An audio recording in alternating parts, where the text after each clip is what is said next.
if you enjoy traveling to the north, so kung pumupunta ka ng Baguio, La Union, Pangasinan, I'm very sure isa sa mga stopovers mo ay yung mga iniihaw dun sa kalsada, parang suma na maliliit, umuusok-usok. Ang sarap kainin dahil malagkit at punong-puno ng buko. Ano ba yan? Tupig! So, gawin natin yan ngayon.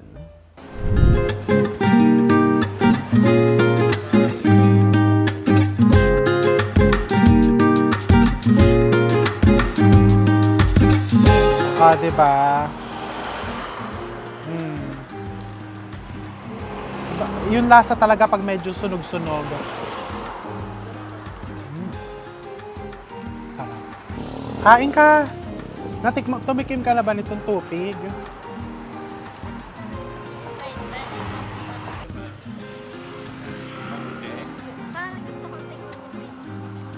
Yung may cheese.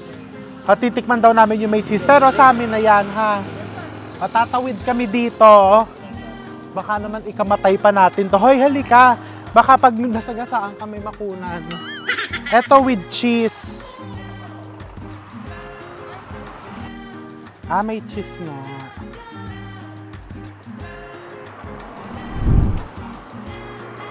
Sarap. Masarap nga yung with cheese. Ayan.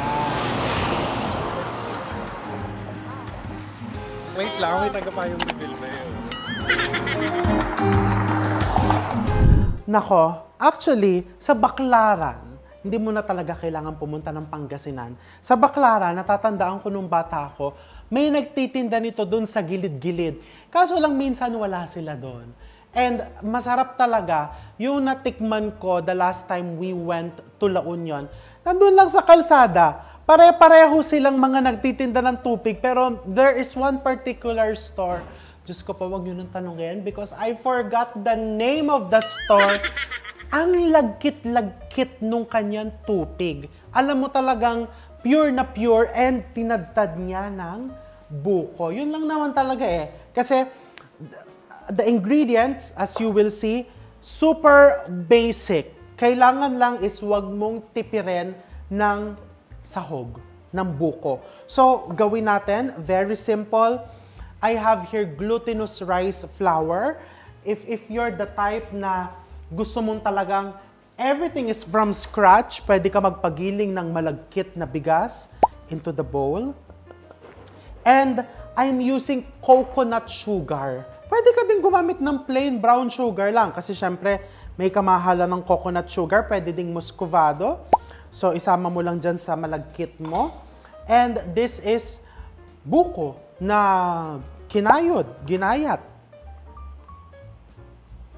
Pwede ka din maglagay ng makapuno. So, today, lalagyan ko yan ng, for added texture, o lalagyan ko ng corn kernels.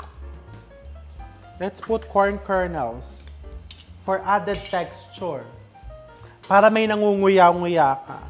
Nako, talagang hindi ko malilimutan tong tupig. Kasi alam mo yon, trips to La Union, trips to Baguio. Ayun, doon pa lang naman ako nakakapunta ata. Yes, La Union, Baguio. Ay, sa Manawag Church! So, binabati ko ang aking mga viewers dyan. Nako, nung bata ako, palagi akong dinadala ng nanay ko sa Manawag Church. And lagi ako napapagalitan. Kasi pag sila po ay nagro-rosaryo sa loob, tumatakas po ako. Pumupunta ako dun sa mga nag-iihaw ng tupig sa labas. So yan, lagyan mong corn kernels, a little bit of salt to enhance the flavor, and you're going to put gata, coconut milk. So yung coconut milk, you're going to put around 1/4 cup or more hanggang maging parang butter lang siya. So buhos ka lang ng konti muna, halo-halo. Haluin mo lang na ganyan. You want to put ube? Lagyan mo ng ube. Kung anong type mong ilagay dyan. Diba? Para medyo upgraded. Ayan, that's it. Feeling ko lang medyo napalabnaw kasi kailangan medyo malapot. Dagdagan natin ng glutinous rice flour. 'Di ba? How forgiving. Yan ang gusto ko dito sa recipe na to. Napalabnaw, dagdagan mo ng glutinous rice flour. Napalapot, dagdagan mo ng coconut milk or gata. Hindi po ako naggigiling ng bigas ko. Pag bibingka, ginigiling ko. Pero pag mga ganitong recipe, hindi na ako nagpapakahirap pa. Ayan. Kasi gusto mo yung medyo, ayan, parang cake batter. Ayan, ganyan lang. Oh, di ba? Nagdagaw ko pa ng corn. Request kasi ng kapatid ko to. Nung nag-test kasi ko ng recipe nito. Puro buko nilagay ko. Sabi, parang masarap, may ibang texture. So ano yan, nilagyan ko ng mais. Okay? Okay na yan. And then, pipitas na ako ng dahon ng saging. O, diba? Pinitas ko yan. Charot. Pero, paiinitin ko na yung aking griddle. Of course, traditionally, ang ginagamit talaga, iniihaw to sa parang flat iron over charcoals. Pero syempre, alam mo naman, if you live abroad, o kahit akong wala naman sa abroad, o edi dito tayo, sa non-stick griddle. So, ganito lang po kasimple yan. Okay? So, maglalagay ka ng mga higit isang kutsara, mga 1.5 kutsara. And then, iikot mo yan. Just like that. Okay? Ang ginagawa dyan, nilalagyan po nila ng toothpick. Pero ako, hindi ko na nilalagyan ng toothpick. Ilalagay ko na lang na ganyan. Kung ayaw mo magsayang ng dahon ng saging, pwede mo pang gupitin to sa gitna. Like that. Kasi lahat ngayon, di ba, binibili na lahat. Maski kami po, bumibili na po kami ng dahon ng saging. Ganyan lang. Tapos, lagyan mo dyan.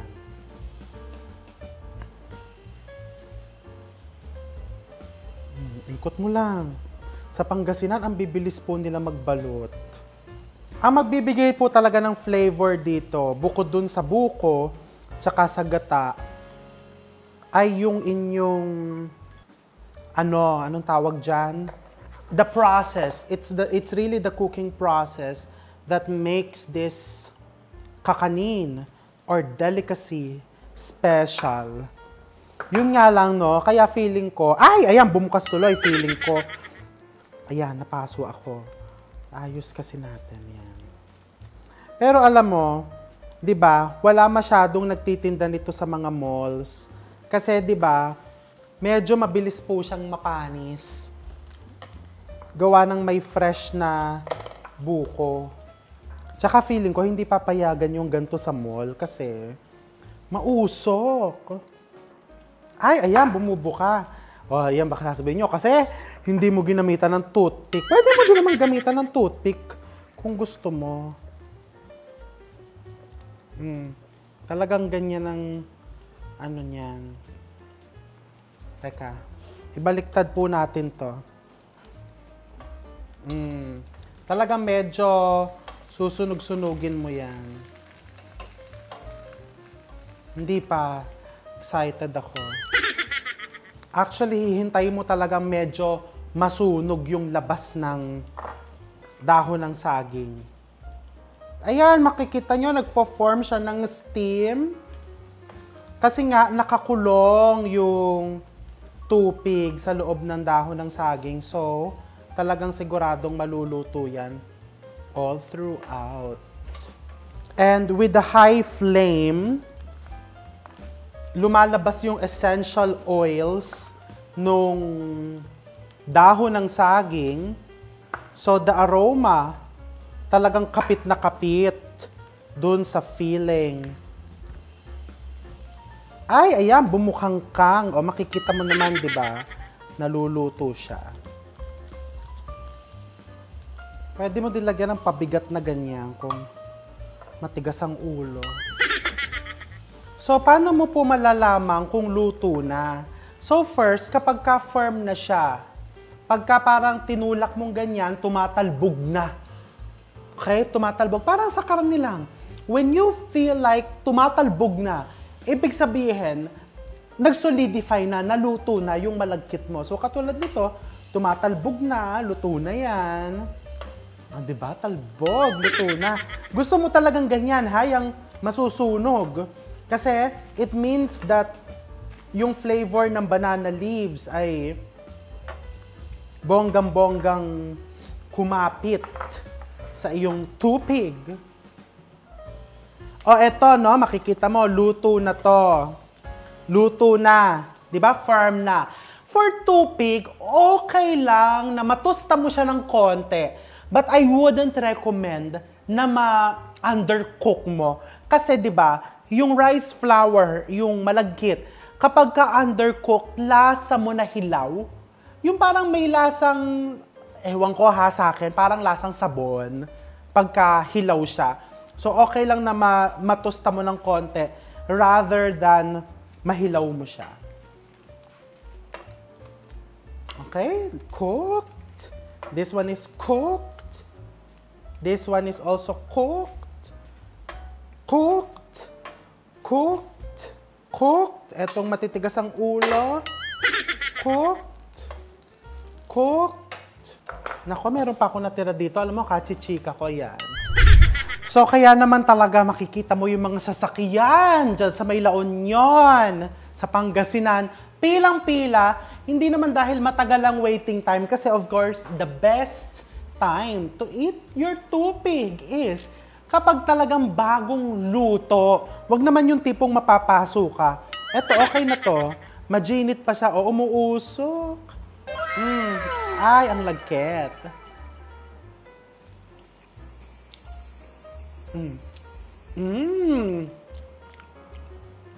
I love the texture. And the flavor, the buko, the corn na inad natin, and yung sweetness niya tamang-tama lang. Hindi siya nakakaumay. Well, kung gusto mo na mas patamisin, you can add more brown sugar. If you want it less sweet, pwede mo din naman bawasan.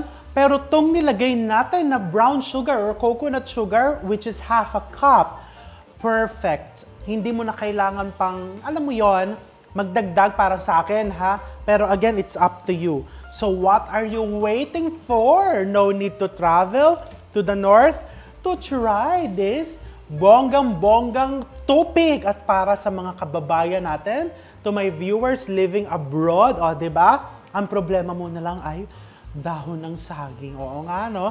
Pero I'm sure makakahanap ka ng paraan dahil alam kong mapapasaya ka nitong tupig na to. I'm going to see you all soon.